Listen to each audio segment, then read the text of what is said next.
Ada yang keliru dengan undang-undang, ada yang tak tahu hak sendiri. Jadi program undang-undang dan hak anda, di sini jawapannya. Bersama saya, Fikri Ibrahim. Saya Najwa Akila, di mana kita akan mengupas isu-isu semasa dan juga hak orang awam.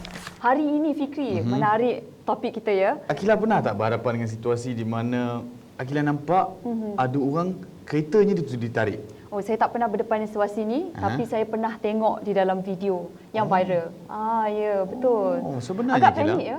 Agak panik. Memang saya rasa panik, kalau berdepan dengan memang situasi sebegini. Awak pernah? Sebenarnya Akila, bila kita meminjam wang daripada bank untuk membeli kereta, bank ada hak sebagai peminjam untuk mengambil balik kereta itu kalau kita gagal menjelaskan baki yang selebihnya. Betul. Tetapi kita juga sebagai pengguna ada hak terhadap kereta itu. Tetapi sejauh mana hak kita dan sejauh mana hak bank, untuk kita lebih jelaskan isu ini, kita bersama siapa? Kita bersama dengan panel jemputan kita yang pertama, Tuan Syamsul Nizam bin Khalil, Ketua Seksyen Siasatan Kementerian Perdagangan Dalam Negeri dan Hal Ehwal Pengguna KPDN HEP yang menanggung tugas Timbalan Pengarah Penguatkuasa Operasi. Apa khabar Tuan? Sihat? Terima kasih kerana sudi hadir menemani kami di studio hari ini. Ya, Dan yang kedua, seterusnya ditemani oleh pejuang pengguna Mr. Baskaran Sitamparam, Pengurus Kanan Pusat Khidmat Aduan Pengguna National Form K. Apa khabar? Baik, terima kasih Cik Fikri. Cik Akila. Suka saya hari ini. Saya rasa terbela nasib saya. ya, Sebab orang hebat ada sebelah saya. saya ingatkan benda ini pernah terjadi pada awak. Tak. Oh, tak. Saya hampir jadi. Hampir jadi? Hampir jadi. Nasib Okey. baik. Okey. Saya nak tanya soalan pembuka saya kepada Cik Baskaran. Okey, adakah sah sebenarnya individu yang datang kepada kita itu untuk menarik kereta kita, sebab kalau kita tengok dia orang ni tak pakai apa-apa uniform, seolah orang awam biasa. Jadi macam mana tu Cik Baskaran? Okey, kuasa penarik kereta ni sebenarnya diberikan kepada ejen pemilikan semula yang dikenali sebagai EPS yang dilantik oleh bank dan juga syarikat-syarikat kewangan yang berdaftar di mana pembeli membeli kenderaan tersebut. Okey, dan sekiranya pembeli tidak membayar ansuran bulanan selama 2 bulan, maka notis 4 akan dikeluarkan.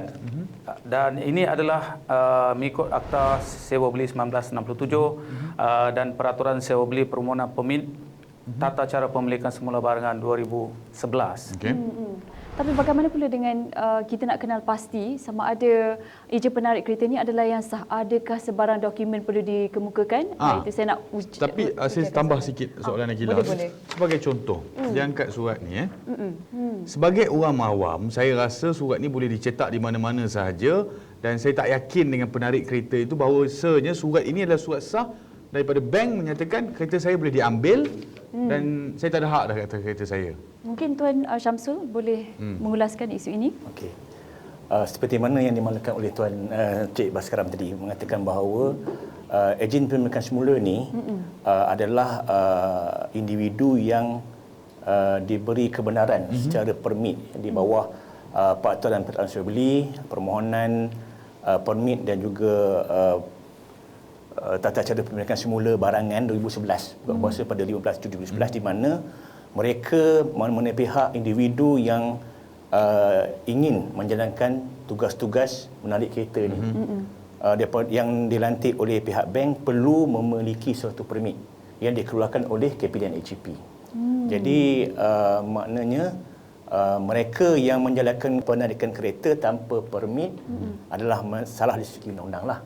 Jadi menjawab soalan Cik Fikri tadi, Cik Akila tadi, bagaimana kita nak mengenal pasti bahawa seseorang itu adalah ejen pemilikan EPS yang sah ataupun dokumen yang berkaitan, sebab di dalam peraturan itu ada menyatakan bahawa sebelum seseorang ejen EPS itu melakukan tugasan dia menarik kereta, dia perlu melakukan perkara seperti yang ditetapkan di bawah aturan. Pertama, dia perlu menunjukkan kad kuasa dia. Kad kuasa.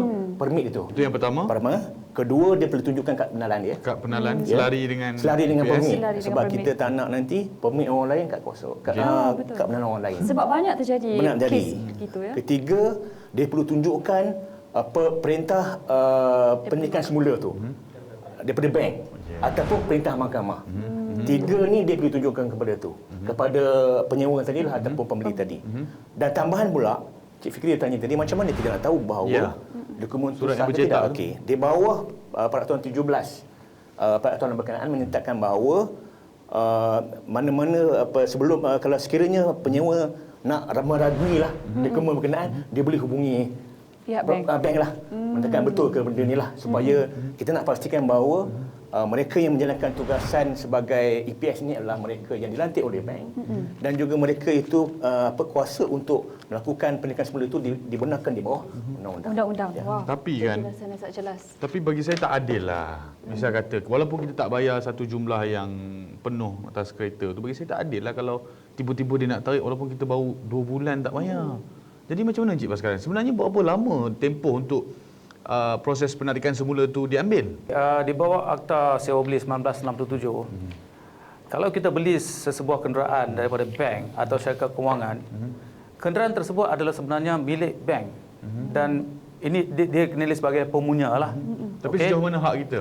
Kita hanya sebagai penyewa, di mana Sewa istilahnya kita belilah, kita beli, tetapi kita ni menyewa.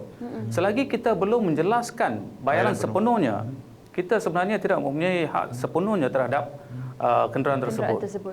Kenderaan itu adalah hak atau milik pemunya, iaitu bank. Maksudnya atau pengguna tak ada hak apa-apa? tak ada sebenarnya. Selagi sehingga pembayaran sepenuhnya dibuat. Dan kalau dia tidak membayar ansuran setiap bulan seperti yang dikehendaki mengikut jadual, maka kalau dia tidak membayar selama 2 bulan berturut-turut, maka pihak bank berhak menarik balik kereta tersebut. Okey, Sebab tu dia baiklah. lah kalau boleh jangan berhutang. Betul. Akilah. Jangan hutang. Ya. Awak nak tunjuk apa yang berkait dengan topik kita Saya ni? nak tunjuk video rakaman di luar studio di mana kita tanya orang awam tentang pandangan mereka dengan Ya? isu ini. Ya, kerana ada yang tidak berpuas hati. Mari Bila kita awak buat? saksikan. Saksikan. Ada buat eh?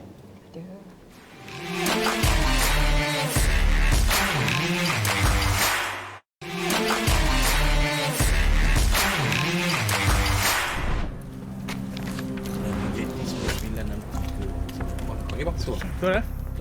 Assalamualaikum. Assalamualaikum. Waalaikumsalam.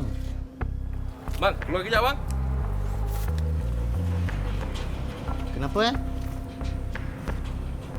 Ada apa Cik? Cik, Safian bin Wahid ke? Ni WJT 9963 kereta cik eh? Ya, saya. Kami wakil daripada bank. Kereta abang ni 7 bulan dah tak bayar. So kami datang nak tarik. Tolong buka pintu pagar bang. Ini masalah saya dengan bank, bukan dengan Cik. Buka pintu sekarang. Saya tak nak buka. Bang, buka pintu pagar ni. Kami nak ambil kereta tu. Buka sekarang cik. Ini masalah saya dengan bank, bukan dengan Cik. Ambil kayu hitam. Cik, Saya tak nak Cik. buka. aku cakap buka. Buka cik. Saya Aku tak nak datang buka. ambil kereta tu buka.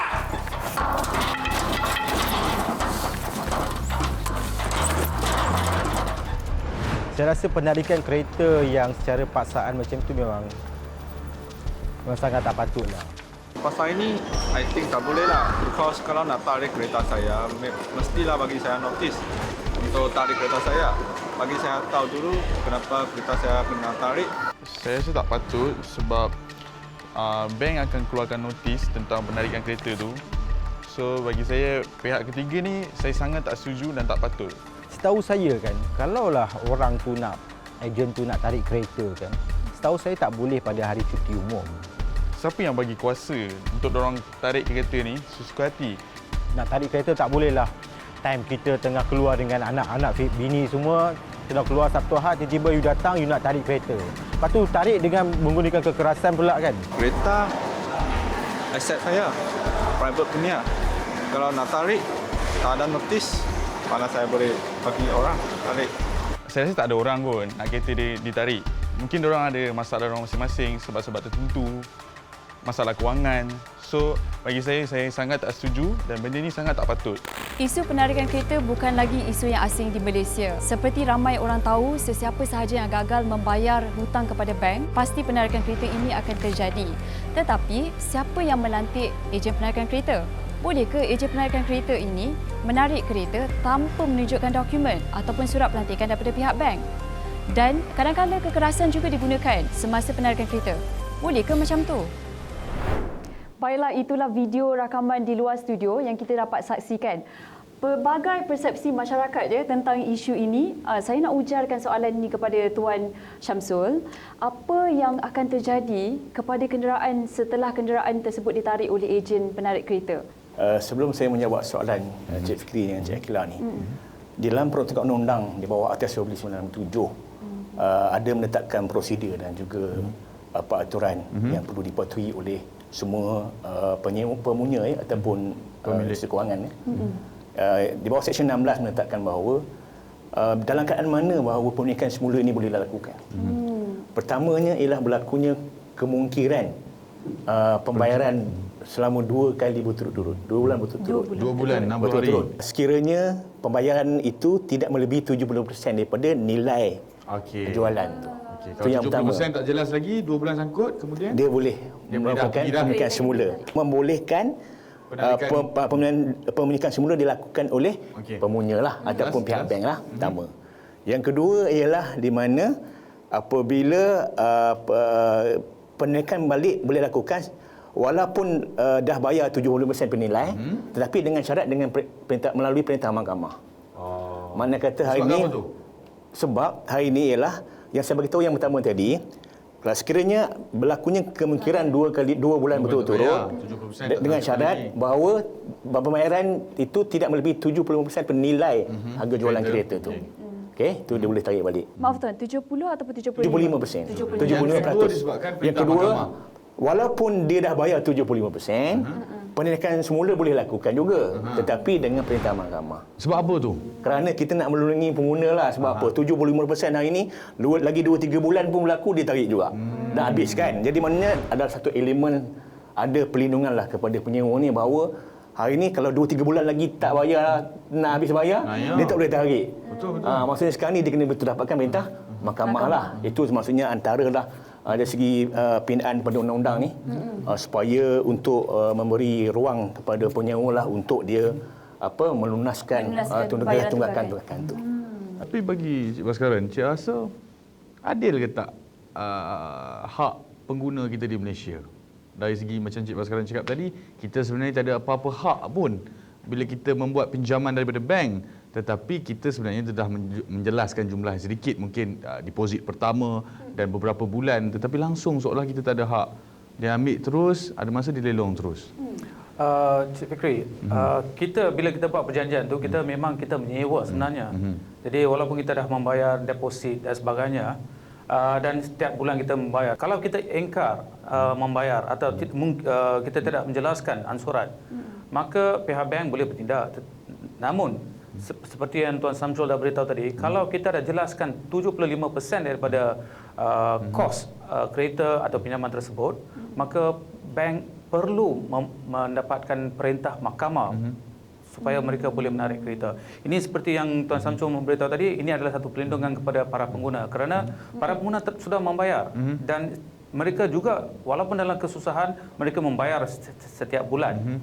Maka tinggal 25%. Jadi ini adalah sesuatu yang keterlaluan lah. Bukan kita saja nak bagi soalan Kila. Betul. Sebab apa Kila? Kita ada soalan daripada penonton di rumah. Soalan yang pertama,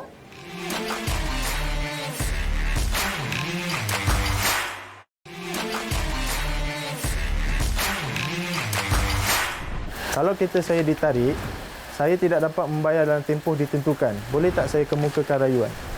sekiranya kereta saya ditarik dan saya masih tidak dapat membayar dalam tempoh yang ditetapkan, apakah yang akan berlaku? Adakah saya boleh kemukakan rayuan?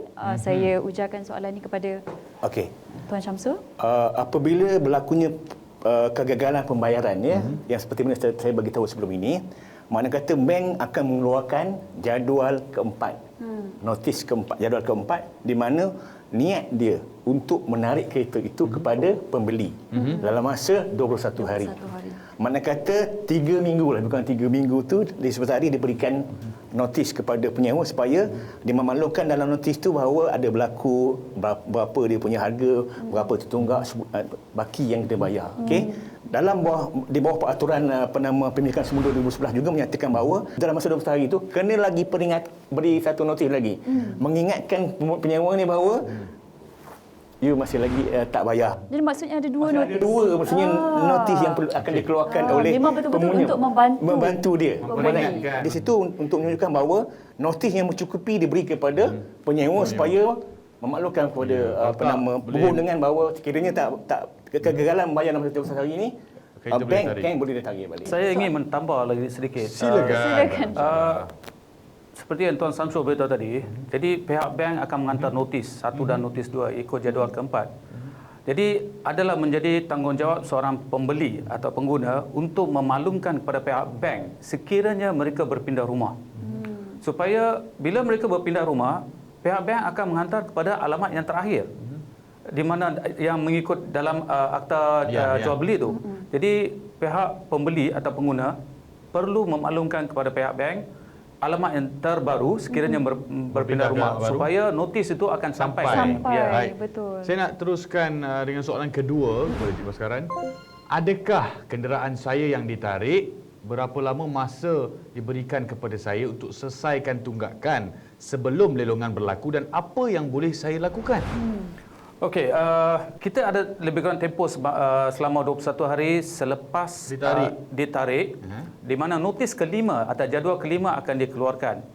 Dalam tempoh masa 21 hari itu, pihak pembeli, alright, dia ada satu cara, iaitu pergi ke bank, dia terpaksa membayar tunggakan ditambah dengan kos untuk tarik kereta, kos penyelenggaraan, letak storage kan. Lepas itu dia perlu juga membayar kadar faedah yang lampau. Okey, maksudnya yang dia tidak bayar, dia kena perlu bayar. Atau dia boleh melantik atau membawa seorang pembeli baru ke pihak bank dan menyatakan kepada pihak bank kita ada seorang pembeli yang baru. Tapi Cik Baskaran, saya kurang bila kita tengok masyarakat kurang bersetuju. Memang kita ada tempoh faedah yang tambahan, kita ada kos penyelenggaraan, kos penyimpanan kereta itu. Tetapi selalunya kita dengar daripada masyarakat, bila kereta itu dibawa ke bengkel ataupun tempat penyimpanan, kereta tu bila diambil balik, mesti ada kekurangan. Ada radio hilang, ditukar rim. Itu salah siapa sebenarnya? Bagi saya, atau nasihat saya adalah kita mengambil gambar.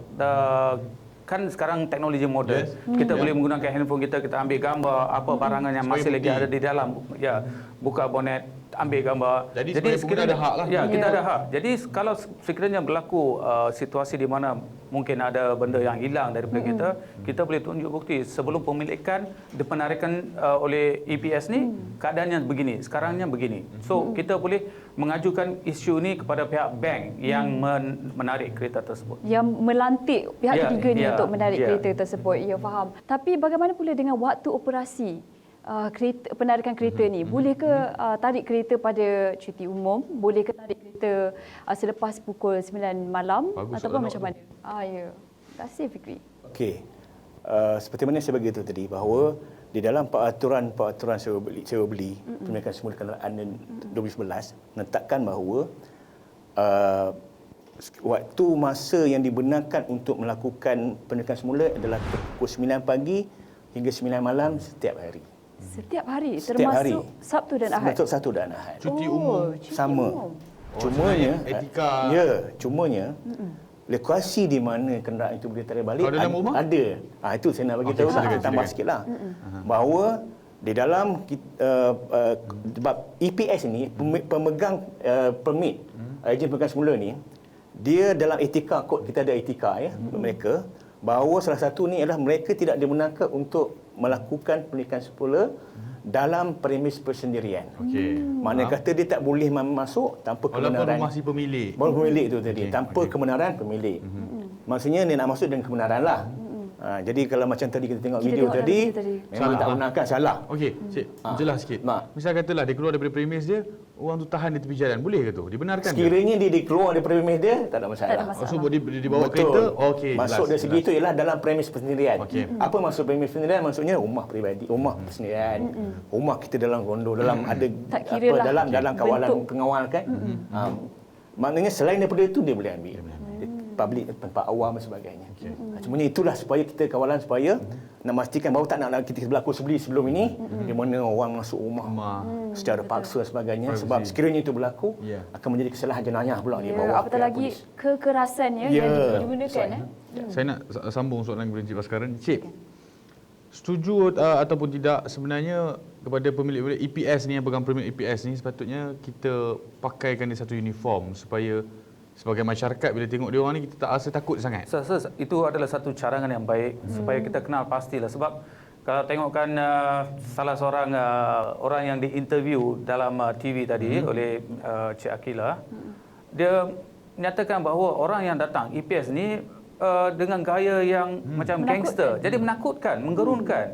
Jadi kalau mereka berpakaian uniform, segak dan bersikap profesional dan beretika. Dia kena ada dua benda ni dalam ini yang jarang kita lihat. Dan juga mesti ada sifat simpati. Ihsan. Kalau ihsan kalau misal kata dia anak-beranak dalam kereta yang kecil yang digendong oleh bagilah tempoh. Itu yang kita perlu minta pada EPS ni supaya mereka bertindak lebih profesional dan beretika dan ada sifat kemanusiaan sedikit. Ya, terima kasih sangat-sangat bagi saya informasi yang berguna. Ya, betul. Bukan sahaja kepada awak tapi kepada saya juga ya. Terima kasih Tuan Baskaran dan Tuan Syamsul kerana sudi menghadirkan diri sekali lagi dan membincangkan isu ini dan mendidik penonton kita di rumah dan untuk tahu hak mereka ya. Secara jelas. Ya, betul. Hak dan dari segi undang-undang bagaimana. Ya, betul.